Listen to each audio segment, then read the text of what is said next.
अंतरा अभी भी दानिश से अपने हाथ को छुड़ाने में लगी थी, पर दानिश उसे खींचते हुए कार के पास ले गया और उसे कार से सटाते हुए घूर कर बोला, किसने परमिशन दी कि तुम किसी गैर इंसान से हाथ मिलाओ?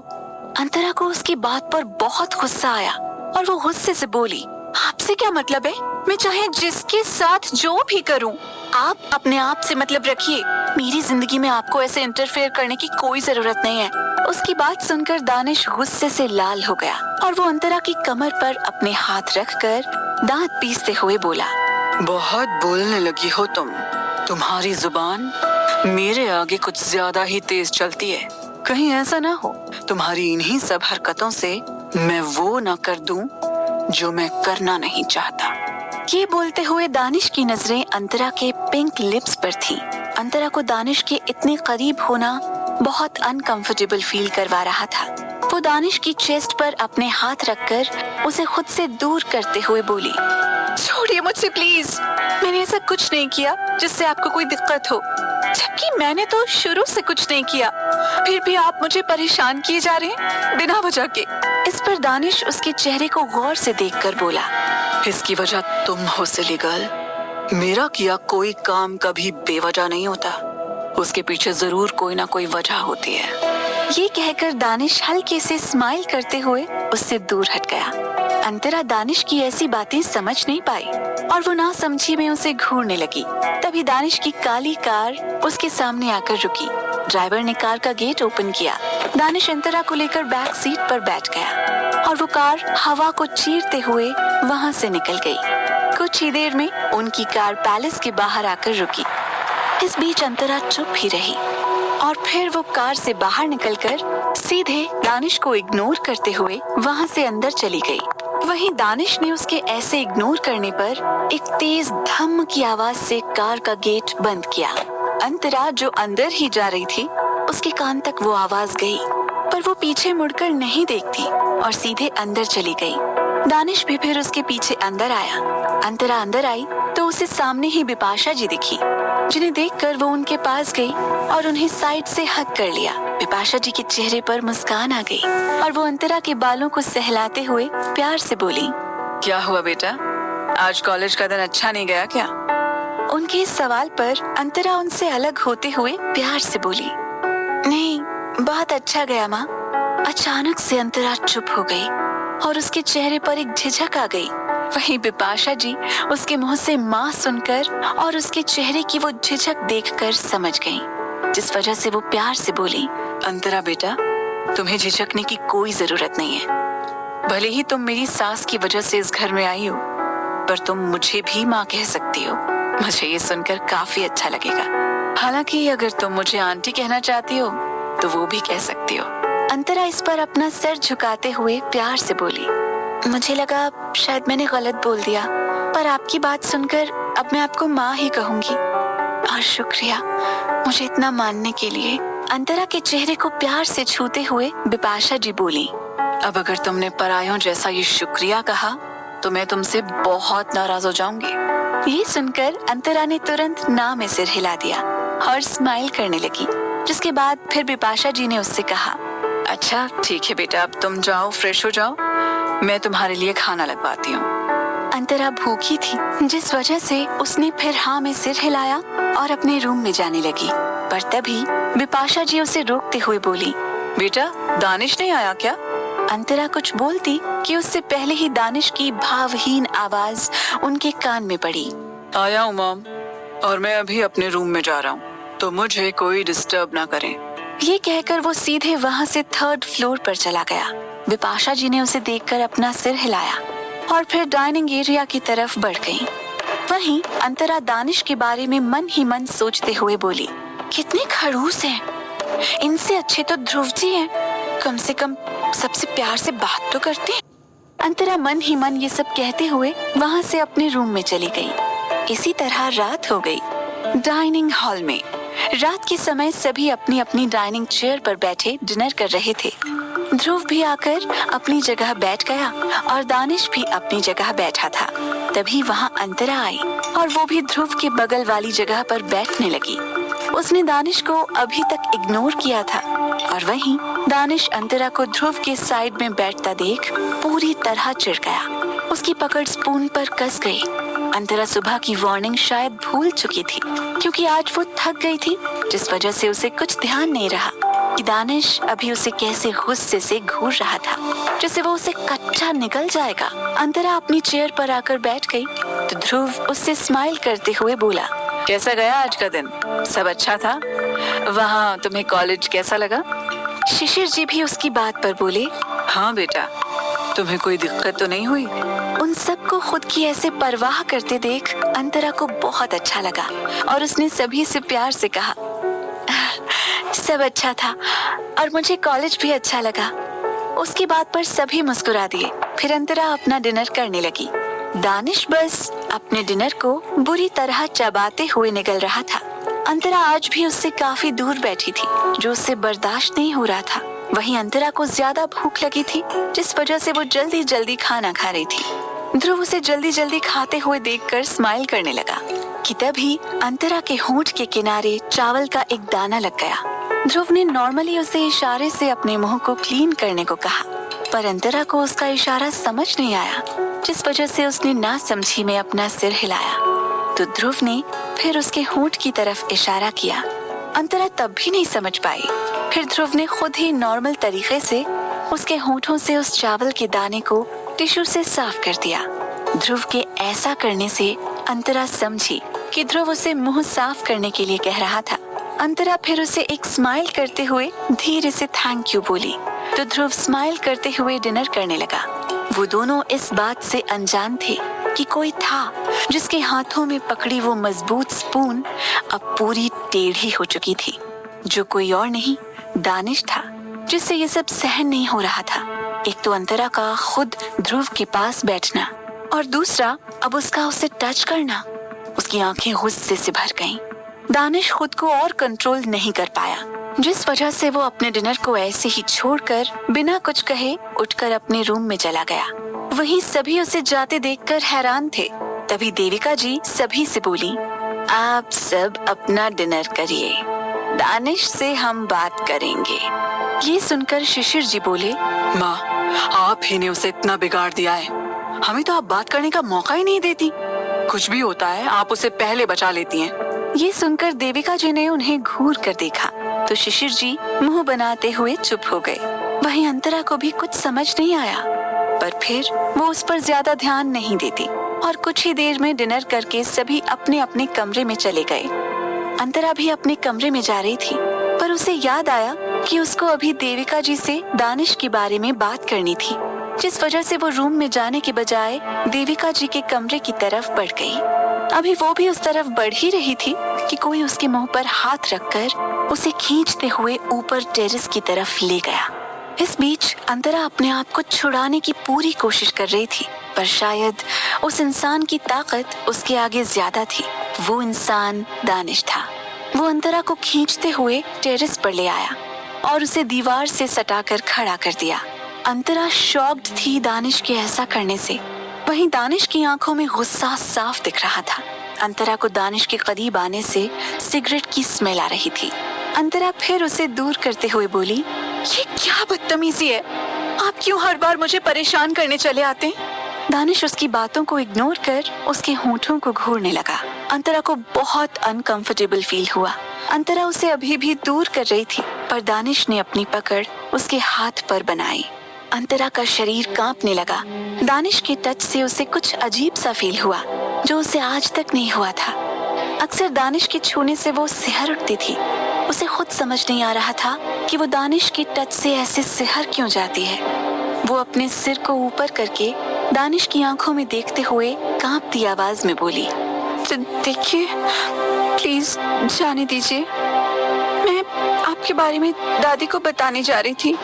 उसकी बात सुनकर दानिश अपनी आंखें छोटी करते हुए बोला, oh really, silly girl. By the way, क्या बताने जा रही थी तुम दादी से?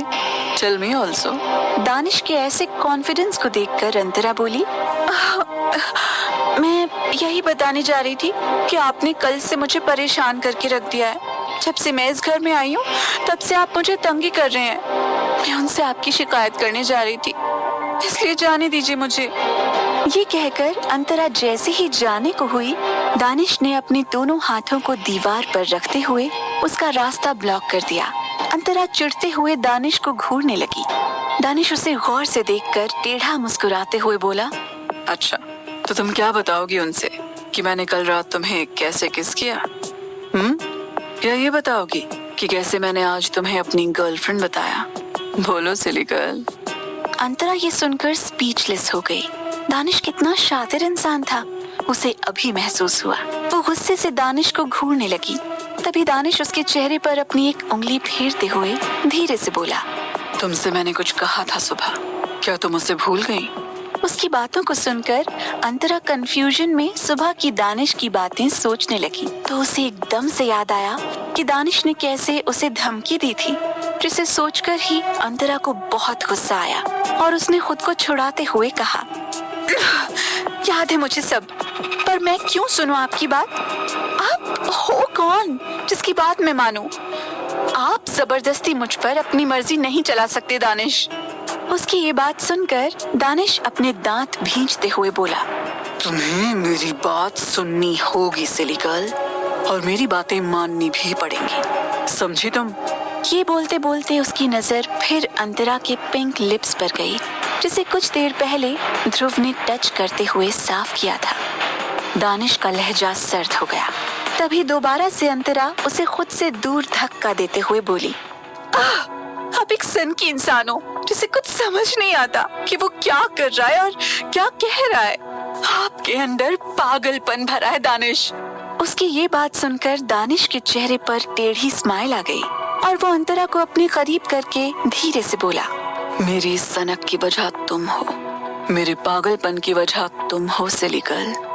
पता नहीं क्यों, पर मैं तुम्हें किसी और के करीब जाता देख बर्दाश्त नहीं कर पाता। मेरे दिल में एक आग सी लग जाती है।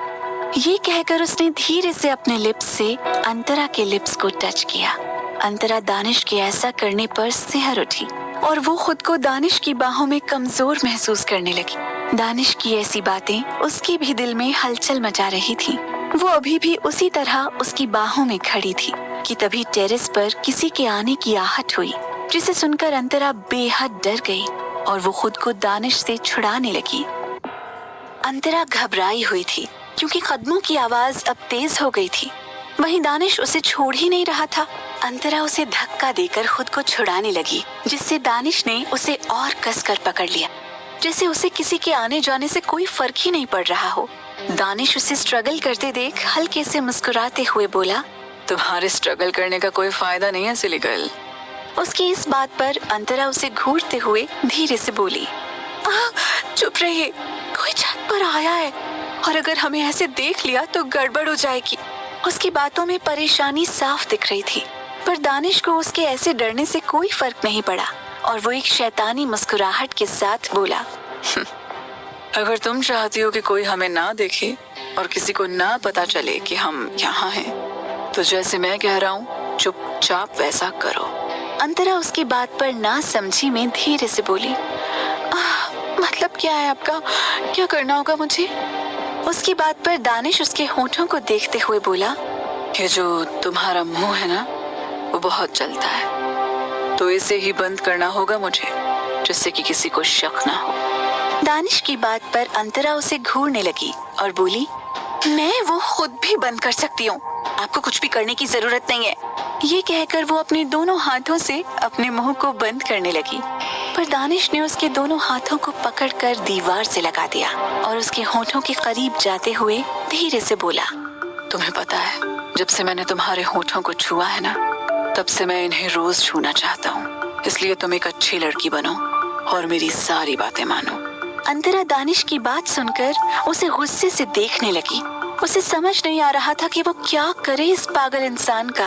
तभी दानिश ने अंतरा को अपनी बाहों में भरते हुए उसके माथे पर एक किस किया। अंतरा की आंखें इस एहसास से बंद हो गईं। दानिश उसे अपनी बाहों में भरकर सुकून से अपनी आंखें बंद किए हुए खड़ा था। पता नहीं क्यों, पर अंतरा को उसकी बाहों में कोई खतरा महसूस नहीं हो रहा था, बल्कि उसे एक अजीब सी खुशी हो रही थी। वहीं टेरेस पर ध्रुव आया हुआ था। शायद वो कॉल पर किसी से कुछ इम्पोर्टेंट बात कर रहा था। और कुछ ही देर में वो बात करके नीचे चला गया। नीचे जाते कदमों की आवाज से अंतरा होश में आई, जो दानिश की बाहों में खो सी गई थी। वो होश में आते ही जल्दी से उसकी बाहों से निकलकर बिना दानिश को देखे नीचे जाने लगी, क्योंकि इस समय उसका चेहरा लाल था। उसे अजीब सा फील हो रहा था, जिसे वो समझ नहीं पा रही थी। और तभी दानिश ने आगे बढ़कर अंतरा की कलाई पकड़ ली, जिससे अंतरा की हल्की सी आह निकल गई। पर उसने पीछे मुड़कर नहीं देखा और ऐसे ही अपने हाथों को छुड़ाने लगी। पर दानिश ने उसकी कलाई पकड़कर उसे अपने पास खींचा, जिससे कि अंतरा सीधे उसके सीने से जा लगी। उसकी पीठ दानिश की चेस्ट से लगी हुई थी। दानिश ने अपनी वार्निंग आवाज में कहा, अब अगर तुमने दोबारा मुझे इग्नोर किया या फिर मेरी किसी भी वार्निंग को भूलने की कोशिश की तो तुम सोच नहीं सकती कि दानिश ओबेरॉय क्या क्या कर सकता है तुम्हारे साथ। उसकी बात पर अंतरा अपनी नजरें झुकाए खुद को छुड़ाने लगी, क्योंकि उसे दानिश किसी सनकी से कम नहीं लग रहा था, जिस वजह से उसे दानिश से अभी दूर जाना था।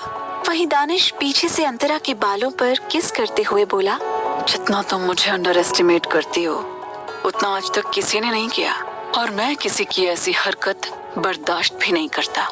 इसलिए जो मैं कह रहा हूँ उसका जवाब सिर्फ हाँ में दो, वरना। ये सुनकर अंतरा जल्दी से अपनी कांपती आवाज में बोली, हाँ हाँ मैं समझ गई, मैं सब मानूंगी, अब प्लीज मुझे जाने दीजिए। उसके ये बोलते ही दानिश के चेहरे पर एक गहरी मुस्कुराहट आ गई और उसने फिर अंतरा को छोड़ दिया और अंतरा तुरंत भागते हुए नीचे अपने रूम में चली गई। अंतरा के जाने के बाद दानिश अपनी पॉकेट से सिगरेट निकालकर उसे जलाकर कश लेने लगा।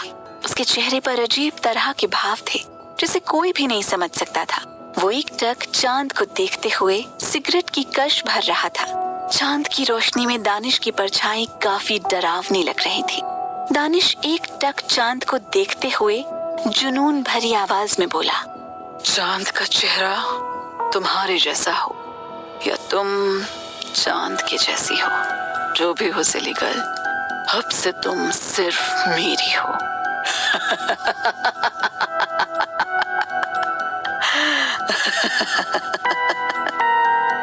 ये बोलते हुए दानिश की शैतानी हंसी उस टेरेस पर गूंजने लगी। अगली सुबह अंतरा ने उठकर आरती की। उसने आज पिंक कलर का अनारकली सूट पहन रखा था, जिसका दुपट्टा उसने अपने सिर पर रखा हुआ था और सभी को आरती दे रही थी। अंतरा काफी सुंदर लग रही थी। उसका चेहरा शांत था। घर के बड़े सभी वहीं खड़े थे। अंतरा ने सभी को आरती दी और फिर तभी वहाँ ध्रुव भी आ गया। ध्रुव ने भी आकर आरती ली और अंतरा को देखकर एक स्माइल की। अंतरा ने भी उसे देखकर एक हल्की सी स्माइल की। उसके बाद सभी डाइनिंग हॉल में आए। बिपाशा जी ने नौकर से बोलकर सभी के लिए नाश्ता लगवाया और फिर सभी अपनी अपनी चेयर पर बैठ गए। अंतरा जब ध्रुव के साइड वाली चेयर पर बैठने जा ही रही थी कि बिपाशा जी की आवाज उसके कान में गई, दानिश बेटा, आज जल्दी आ गए तुम। चलो अच्छा है, सभी के साथ नाश्ता कर लो। बिपाशा जी डाइनिंग एरिया की तरफ आ रहे दानिश को देखकर बोल रही थी। वहीं दानिश ने व्हाइट शर्ट पर ग्रे कलर की हैंडमेड पैंट पहन रखी थी, जिस पर उसने लेदर शूज पहना था। उसके चेहरे पर कोई भाव नहीं था, पर जब उसने दोबारा से अंतरा को ध्रुव के साइड जाता देखा तो उसके भाव बदल गए। उधर अंतरा ने जब दानिश का जिक्र सुना तो उसे कल रात टेरेस पर जो भी हुआ सब याद आने लगा और उसका दिल फिर धड़कने लगा। पर फिर वो अपनी जगह जाकर बैठने लगी। लेकिन तभी उसकी नजर दानिश की आंखों से अचानक से जा मिली और वो थोड़ा डर सी गई, क्योंकि दानिश उसे गुस्से से घूर रहा था और वो आकर सीधे अपनी चेयर पर बैठ गया। अंतरा उसकी बात बिल्कुल नहीं मानना चाहती थी, लेकिन कल टेरेस पर जो भी हुआ था उससे वो दानिश से थोड़ा डरने लगी थी, जिसकी वजह से उसने फिर ध्रुव की साइड की चेयर को अंदर कर दिया और दानिश की साइड वाली चेयर पर जाकर बैठ गई। बड़े सभी नाश्ता करने में बिजी थे, जिस वजह से किसी ने उन दोनों पर ज्यादा ध्यान नहीं दिया। पर कोई था जो ये सब नोटिस कर रहा था और उन दोनों को देखकर उनके चेहरे पर मुस्कान थी। वहीं अंतरा बिना मन के दानिश की साइड वाली चेयर पर बैठी थी और धीरे धीरे नाश्ता कर रही थी। दानिश आज उसे अपने करीब बैठा देख टेढ़ा मुस्कुरा रहा था। ध्रुव ने भी उतना ध्यान नहीं दिया था और सभी नाश्ता कर रहे थे। दानिश नाश्ता करते हुए अंतरा को घूरे जा रहा था। वहीं अंतरा को दानिश की इंटेंस नजरें खुद पर महसूस हो रही थी, जिससे वो बहुत अनकंफर्टेबल फील कर रही थी। पर वो चाहकर भी कुछ नहीं कर सकती थी, क्योंकि दानिश उसे अब ब्लैकमेल करने लगा था। अंतरा ने किसी तरह अपना नाश्ता जल्दी जल्दी खत्म किया और उठकर फिर किचन में चली गई। उसके थोड़ी देर बाद वो बाहर आई और अपना कॉलेज बैग लेकर ध्रुव के आने का वेट करने लगी, क्योंकि उसे दानिश के साथ तो बिल्कुल नहीं जाना था। पर अफसोस, शायद उसकी किस्मत में अब कुछ और ही लिख चुका था, जिस वजह से जब वो ध्रुव का वेट ही कर रही थी कि तभी बिपाशा जी उसके पास आते हुए बोली, अंतरा बेटा, तुम कॉलेज नहीं गई अभी तक? उनके पूछने पर अंतरा बच्चों जैसा फेस बनाते हुए बोली, माँ वो मैं ध्रुव जी का वेट कर रही थी, उन्हीं के साथ जाऊंगी ना कॉलेज। उसकी बात पर बिपाशा जी बोली, बेटा पर वो तो एक ऑफिस मीटिंग के लिए चला गया, उसे जल्दी जाना था ना। अच्छा एक काम करो, अभी दानिश कॉलेज नहीं गया, वो अपने रूम में ही है, तो तुम कॉलेज उसी के साथ चली जाना, ठीक है? उनकी बात पर अंतरा जल्दी से मना करते हुए बोली, नहीं नहीं माँ बिल्कुल नहीं, मुझे आप किसी और के साथ भेज दो, पर उनके साथ। वो अपनी बात पूरी करती कि तभी उसकी बात को बीच में ही रोकते हुए दानिश अपने कदम उसकी तरफ बढ़ाते हुए बोला, किसके साथ नहीं जाना तुम्हें? दानिश की आवाज में रूखापन था, जिसे अंतरा समझ गई थी।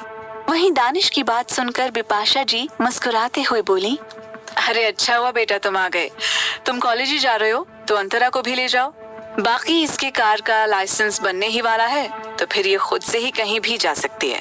अंतरा खुद कार चलाने वाली बात सुनकर हैरानी से बिपाशा जी की तरफ देखने लगी, तो बिपाशा जी उसकी हैरानी दूर करते हुए बोली, इतनी हैरान मत हो बेटा, अब तुम ओबरॉय खानदान में आई हो, तो तुम्हें अब ये सब सीखना होगा और खुद को इन सब की आदत भी डलवानी होगी। अच्छा अब जाओ, और हाँ, कार चलाना तुम्हें ध्रुव सिखा देगा रात के टाइम में, ठीक है? बिपाशा जी अपनी बात खत्म करते हुए बोली। दानिश की भौहें तन चुकी थी ये सुनकर कि ध्रुव कार चलाना सिखाएगा अंतरा को, और वो फिर ना खुश होते हुए बोला, कार चलाना तुम्हें मैं सिखा दूंगा, तुम्हें कहीं और से सीखने की जरूरत नहीं है। मैं कार ड्राइव करने में एक्सपर्ट हूँ, भाई से भी अच्छी कार मैं चला लेता हूँ। Now let's go. वो अपना फैसला एक तरह से अंतरा को सुनाकर अपनी आंखों में डार्क शेड्स लगाते हुए बाहर अपनी कार की तरफ बढ़ गया। वहीं अंतरा मुंह बनाते हुए उसे ही घूरती रह गई। बिपाशा जी फिर अंतरा से बोली, चलो ये तो अच्छी बात है कि दानिश तुम्हें खुद कार चलाना सिखाएगा, क्योंकि ये सच है, उससे अच्छी ड्राइविंग घर में कोई नहीं कर सकता। उसका तो पैशन है कार चलाना और रेस करना, तुम्हें उससे अच्छा कार चलाना सिखाने वाला कोई नहीं मिलेगा। अंतरा बिपाशा जी के मुंह से दानिश की तारीफ सुनकर मन ही मन बोली, माँ को जब पता चलेगा कि उनका महान बेटा कैसे मुझ पर अपना रौब झाड़ता है, तो माँ को कैसा लगेगा उस वक्त। पर मुझे किसी तरह तो किसी न किसी को बताना ही होगा दानिश के बारे में। ये सोचते हुए अंतरा ने फिर अपना सिर हिला दिया और मन ही मन दानिश को 1000 बार कोसते हुए और बाहर चली गई। कार की पैसेंजर सीट का गेट पहले से ही ओपन था, जिसमें अंतरा ना चाहते हुए भी जाकर बैठ गई, और फिर दानिश अपनी ड्राइविंग सीट पर बैठ गया और उनकी कार सीधे कॉलेज के लिए निकल गई। कौन है वो इंसान जिसकी नजर है दानिश और अंतरा पर?